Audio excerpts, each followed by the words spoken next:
శ్రీ గురుభ్యో నమః. సర్వమంగళమాంగళ్యే శివే సర్వార్థసాధికే శరణ్యే త్ర్యంబకే గౌరీ నారాయణీ నమోస్తుతే. నవగౌరీ యాత్రలో 3వ రోజు సౌభాగ్య గౌరీ దర్శనం చేసుకోవాలి. వసంత నవరాత్రుల్లో 3వ రోజు సౌభాగ్య గౌరీ యొక్క దర్శనాన్ని చేసుకోవాలి. ఈనాటి కాశీ విశ్వనాథ్ ఆలయం పక్కన అంటే వాయవ్య మూలలో జ్ఞానవాపి మసీదు ఉంది. జ్ఞానవాపి మసీదు ఆ స్థలంలో ఒకప్పుడు హిందువుల పాత విశ్వనాథ ఆలయం ఉండేది.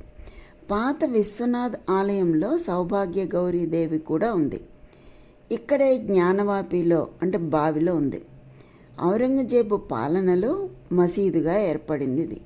పూర్వం భక్తులు జ్ఞానవాపిలో అంటే ఆ బావిలో స్నానం చేసిన తర్వాత సౌభాగ్య గౌరీని దర్శించుకోవాలి అని ఒక నియమం ఉండేది.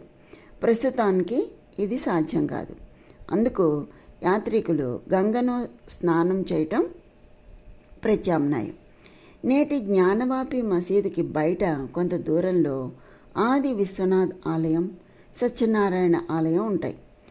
ఆలయం లోపల ఇతర దేవతలతో పాటు సౌభాగ్య గౌరీదేవి విగ్రహం కూడా ఉంది. సౌభాగ్య గౌరీదేవి రంగురంగుల వేషధారణలతో, నగలు, పూలదండలతో అలంకరింపబడి దర్శనమిస్తుంది.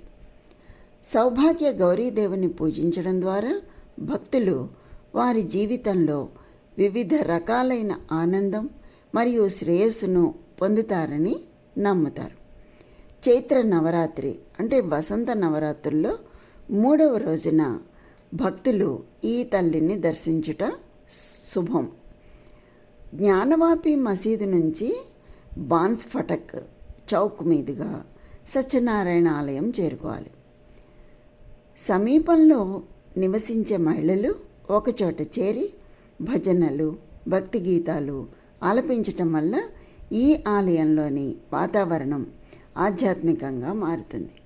పూజ చేయడానికి ఉత్తమమైన సమయం ఉదయం 6 నుండి 11 గంటల మధ్య మరియు సాయంత్రం 6 నుంచి 10 గంటల మధ్య. అవసరాన్ని బట్టి ఈ సమయాన్ని అటు ఇటుగా మార్పులు చేస్తూ ఉంటారు.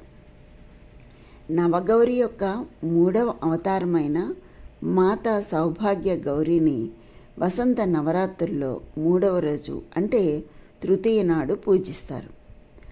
వేదాలలో గౌరీదేవి యొక్క ఈ అవతారాన్ని పూజించడం గురించి ప్రత్యేకంగా ప్రస్తావించబడింది.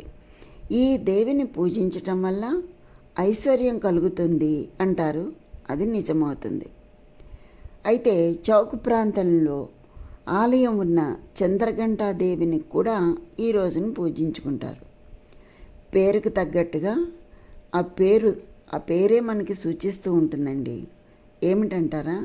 అదే ఆ పేరేనండి, సౌభాగ్య గౌరీ పేరు. సౌభాగ్య గౌరీని పూజించడం సౌభాగ్యాన్ని లేదా అదృష్టాన్ని తెస్తుంది. కనుక చైత్రమాసంలోని 3వ నవరాత్రి నాడు ఈ తల్లిని దర్శించుకోవాలి. ఈ విధంగా దర్శించుకున్న వారికి ఆ తల్లి అఖండమైనటువంటి సౌభాగ్యాన్ని, అదృష్టాన్ని అనుగ్రహిస్తుంది. కనుక ఈ నవగౌరీ యాత్రలో 3వ రోజున ఆ సౌభాగ్య గౌరీదేవి యొక్క అనుగ్రహం అందరికీ కలగాలని కోరుకుంటూ రేపు మరొక గౌరీదేవి ఆలయాన్ని సందర్శిద్దాం. అంతవరకు స్వస్తి.